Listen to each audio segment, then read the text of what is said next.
a lot of us were called conspiracy theorists for, yes, having the conspiracy theory that there's an elite group of paedophiles heavily involved with this man here. And we were called all kinds of childish names, truthers, tinfoil hat, conspiracy nut jobs. Well, it's now a conspiracy fact. It used to be a conspiracy theory. It's now a conspiracy fact. Other things that were called conspiracy truthers and tinfoil hat conspiracy nut jobs when it comes to the financial system. The financial or the monetary system that has repeated again and again through history, the monetary cycle. Mike Maloney calls it a monetary cycle. And we were called nut jobs, conspiracy theorists. You don't understand, but we do. And I'm going to talk after this about someone who claims he does understand. And he makes a claim. He's the financial genius. He does understand how the financial system works.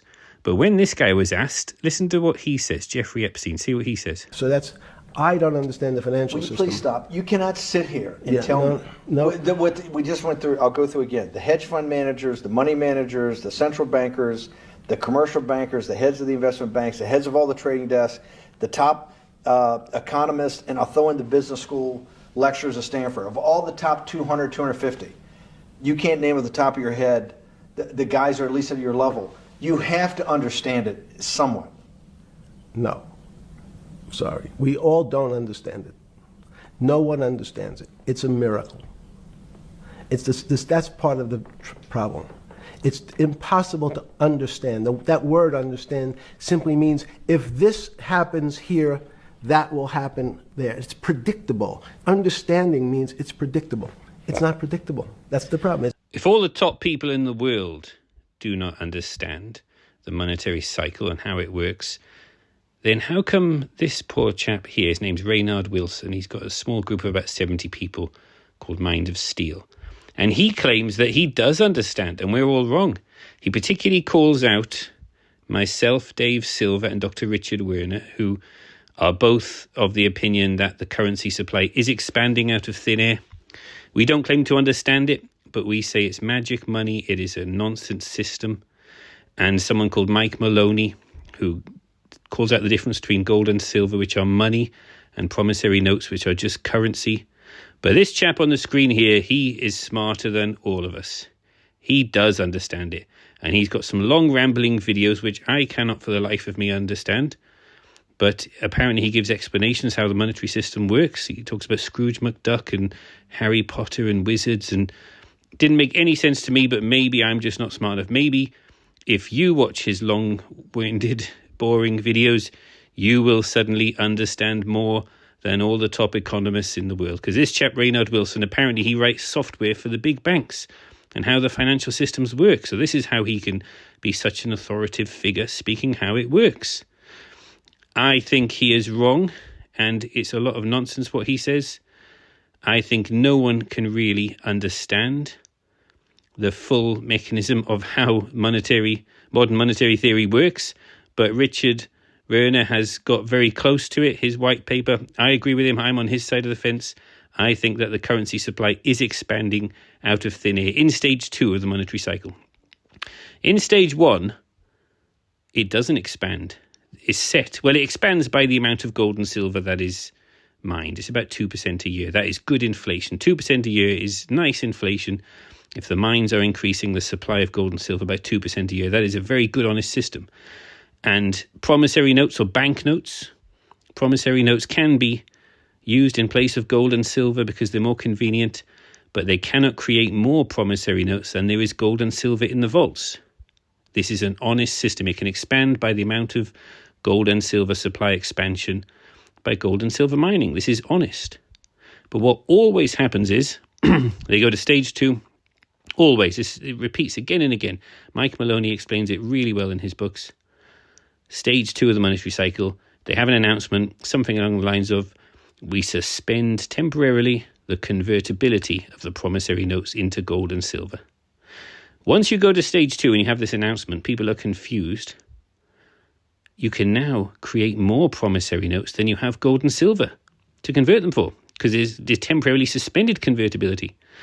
In stage 1, it is set. You cannot expand the amount of promissory banknotes out of thin air. In stage 2, you can. There is no limit. This is the main way I disagree with Raynard Wilson, who tries to say, I think that's what he's trying to say, but no one can really understand what he's saying. He says they cannot keep expanding the promissory note supply or the currency supply. Dr. Richard Werner says it is expanding and it will continue to expand. In stage 2 of the monetary cycle, it has nothing to do with gold and silver. It will expand ad infinitum. They can keep expanding the amount of promissory notes in supply until it all collapses, or until you get to stage 3. What always happens is they keep expanding the supply of banknotes, and these days it's digital. In the past it was always paper only, but these days it's both paper and digital. Expansion out of thin air. You too can expand the currency supply by taking out loans. If you take out a loan for £30,000, that wasn't 30,000 that came from somewhere that was already in supply. You just created that out of thin air. You've expanded the currency supply by £30,000. And then if you write a promissory note for £30,000 and you self-liquidate that loan, this is a thing that I can teach you how to do, you've created another £30,000 out of thin air. And now you've expanded the currency supply of the world by another £30,000, and nobody loses anything because it would have expanded by that much anyway, and it is expanding by billions. I think America now is expanding their promissory note supply by 1 trillion every 90 days. It used to be every 100 days, but it's gone down to every 90 days. Soon it'll be every 80 days, and eventually it'll be every 50 days. They expand their currency supply by 1 trillion. And eventually it'll be every day. They'll expand the currency supply by 1 trillion every day. It's going to go exponential. But what always happens is people start to sense something's not right. They see the big inflation of goods and services. They sense the loss of purchasing power of their promissory banknotes, and they start to feel something's not right. You're probably feeling that way right now.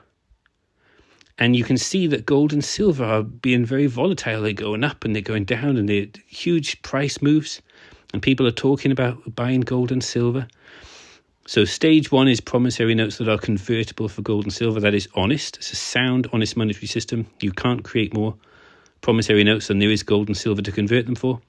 Stage 2, we had the announcement August 15th, 1971, that the whole world would go into a new monetary system, suspend temporarily the convertibility of the banknotes into gold and silver, what was promised on the banknotes. Then you can expand the supply of promissory notes, which is what's been happening for the last half a century. And stage 3 started at the end of 2025, when gold and silver both got to new all-time highs. And now we've got incredible volatility, huge moves, sometimes $30, $40 in a day for silver. And soon it'll be $100 moves in one day. Massive volatility. Gold and silver will revalue up to do an accounting of all the promissory notes added to supply. And that supply is increasing all the time. The supply is increasing exponentially. Gold and silver will account for all the promissory notes added to supply since the last time the cycle repeated. And this cycle has repeated again and again through history. At the end of stage 3, there's always chaos. No one knows what to use. There's going to be loss of confidence in the promissory note systems, the dollar, the yen, the euro, the pound, sterling, all the currency promissory note systems will all collapse. I feel that will be soon, as in the next year or two. The banking system will collapse. There'll be chaos for a while. And then after the chaos, people don't know what to use as money. Always go back to some kind of gold and silver backing of a new promissory note system. And it will be stage 1. They have to go to stage 1 to get confidence in the new system. They're convertible for gold and silver. And then in time, they'll try to go to stage 2. They'll suspend convertibility. This is an overly simplified explanation. Yes, there's a lot more to it. Yes, it differs every time the cycle repeats. But just to clarify where this guy Raynard Wilson's wrong when he thinks that the promissory note system doesn't just expand out of thin air. And he tries to say that gold and silver are nothing to do with the promissory notes. Well, in the bank vault under the Bank of England that is full up with gold, it used to be full of gold and silver. All the silver's been used up in industry. Only the gold is left, and the gold is overflowing. It's in surplus every year. The chief cashier of the Bank of England, her name is Sarah John, and she was asked, why does the Bank of England need to hold so much gold? There's a Hollywood actor, he said, take me back, talk me through it. Why does the Bank of England need to hold so much gold? And her answer to that question, why does the Bank of England need to hold so much gold? Take me back, talk me through it. Well, gold's been used as money for a long time. And what people found was gold is heavy and cumbersome. And what they do, they take their gold coins to the goldsmith, the bankers back then, and they'd issue them with a promissory note or an IOU, this much gold, or silver, gold or silver, the same. I promise to pay the bearer on demand the sum of £5 sterling silver, a £5 promissory note or banknote. And people found that using these promissory notes were more convenient than lugging the gold and the silver around and having to weigh them and test them and needing a weighing scales. Whereas the promissory notes, a standardised weight and measure, you can just use that. And she's absolutely right. That is stage one of the money. And she says they became what we now know as banknotes. That answers the question why the Bank of England has to hold so much gold. That is her answer to the question. And that is an honest system. Stage one of the monetary cycle would be honest. If they didn't create more promissory notes than they have gold and silver to convert them for, everyone could convert all their promissory notes at the same time and there would be enough gold and silver to convert them for. That would be honest. But what she doesn't say is that we're now in stage two. Well, actually, we're now in stage three. Suspend convertibility, and now gold and silver revalue up to do an accounting for all the promissory notes added to supply since the last time the cycle repeated. Watch this. It turned into, okay, the bank needs to hold this much gold. What was the process like? Take me back. So obviously gold's been used for quite a number of years as a form of money. First of all, gold coins themselves. But the problem with gold coins is they're actually quite heavy to carry around. Can't flip it. No. Exactly. So what people started to do was they would take their gold coins to a goldsmith and the goldsmith would issue them with an IOU. Okay. And over time, people realised that actually using those IOUs to pay for goods and services was actually easier than actually going and getting the gold and lugging it around. Okay. And those IOUs eventually developed into what we now know as banknotes. That's fascinating, isn't it? See this? Just there?